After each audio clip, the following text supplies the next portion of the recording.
until it collapses, and then just let it go.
nonsense. Some people like to watch random YouTube videos. I prefer it over TV, to be honest. Yeah. You know, you want to watch something for 10 minutes. You're not related to Mike Joliker, are you? No, no. You sound almost exactly like our patrolman. Oh, that's funny. You sound a little bit like him. I was like, wow, you sound like you guys could be related. So. Small world, huh? Yeah. You got a couple doppelgangers apparently. I used to have long hair, look like a dirty hippie, and people say like, "Oh, I know you from whatever." Whatever. I'm like, yeah. no. I had a long beard, and it was the same way. Everybody would be like, "You look really familiar to me." I'm like, "Geez, I was in a police lineup one day, and somebody's like, I don't know if I know you, but you sure look familiar." That's funny. How long of a burn do you think you do you guys anticipate a particular amount of time, you think, on something like this? It's going to be gone soon. I don't think it's going to be. I can't imagine, right? Like in an hour. Yeah, it'll probably be on left, right? It might be on the ground within an hour. We were here. We burned the other buildings over there. I'm with the water department. We're the landowner. Sure. But the fire department burned the other two, and they took maybe 2 hours total, and they were wetter and bigger. So this one shouldn't be long, I would think. Yeah, that was a huge series of stuff. I go to Detroit and photograph every year for the fire department. Oh yeah. This will be on the ground in about 30 minutes. So Detroit, they do a lot of burns there because you get so many crappy buildings. Well, they don't do this.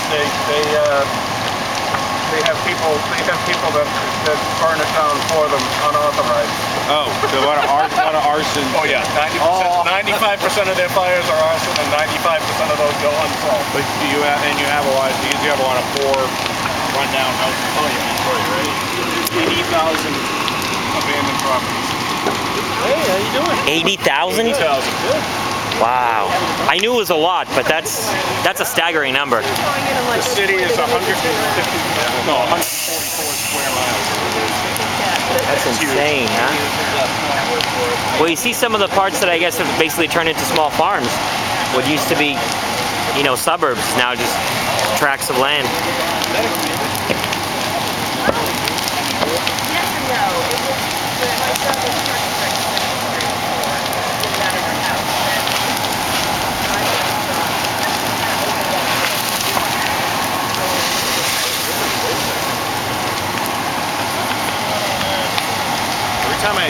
I'm like, geez, that's another good picture right there.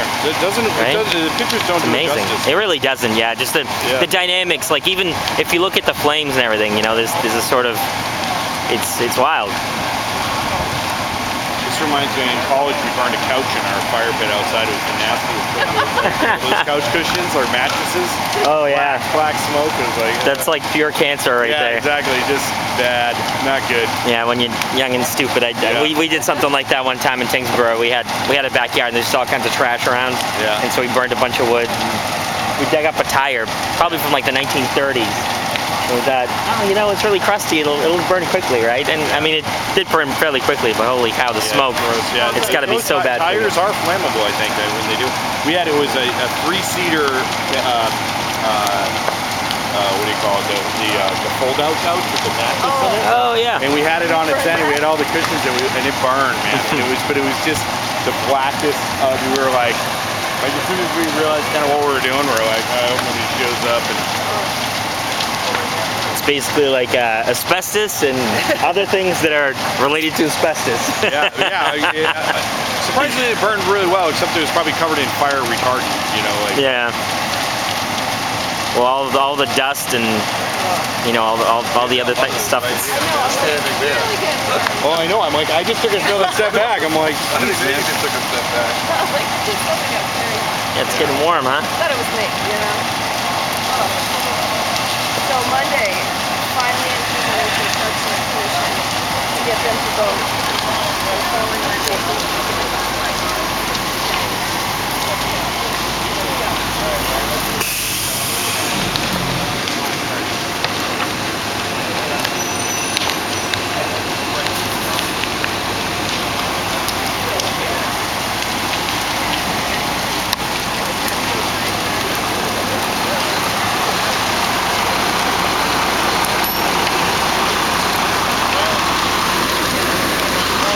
The heat, even at this distance, is really intense.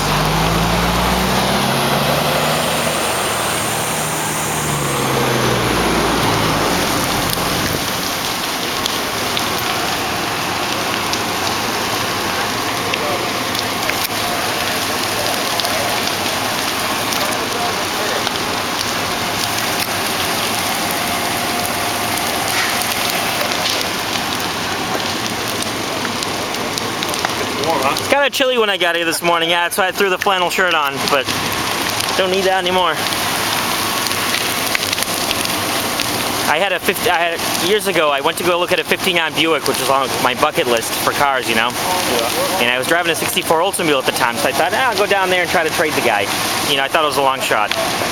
So we drove it down there. Halfway down, we realized there's a fuel leak in my 64 Oldsmobile. But I'm like, go for broke. I don't care. I'm gonna go there and back. So on the way back from having looked at the car, still realizing there's a slight fuel leak in the Super 88, we're driving through Worcester and there's a huge fire over by, what is it, Holy Cross or whatever that college is? Yep. So we pulled off and we park in this parking lot and walk over probably 2 blocks to look at the house. And we were half the distance that we are right now. And I'm telling you, my face was about to melt off. I had a whole new appreciation for firefighters. I had no idea how intense the heat can be. And then we're walking back to the car, and buddy goes, I should probably get out of here. He goes, considering your car's leaking fuel all over the ground. I'm like, yeah, things you do when you're young and stupid. Thank God nothing happened, but not the brightest of moments, you know? I ended up buying that 59 Buick, but that 64-year-old got towed about halfway back after that. We call this a Detroit sunburn. Because you'll be in you'll pull up to a building that'll be looking like this. And I mean, this is like, you know, obviously a controlled burn, and it takes a while to get it to be like this. But you'll pull up to a house that looks sure. like this. Well, that's the thing, right? It hasn't been burning for that long, really. What's it been? Probably about a half an hour since they lit it? Yeah. It's insane. And I mean, as wet as it was, too. You got a lot of nice equipment. Is that mostly the town's, or is that yours? No, this is mine. Oh, it's all yours? Wow, good for you. I need to get a DSLR. It's on the list of stuff I need to invest into.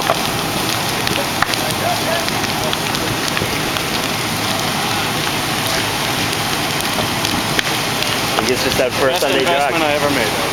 Yeah, there you go. Well, using it for something practical. What drives me crazy is somebody has a DSLR, you go, hey, you ever use long exposure mode on that? And they go, what's that? Oh my God. Are you kidding me? Why did you buy it? If you keep stepping, we were over there. Some of them are talking. They just keep working their way down. Timed out night exposure.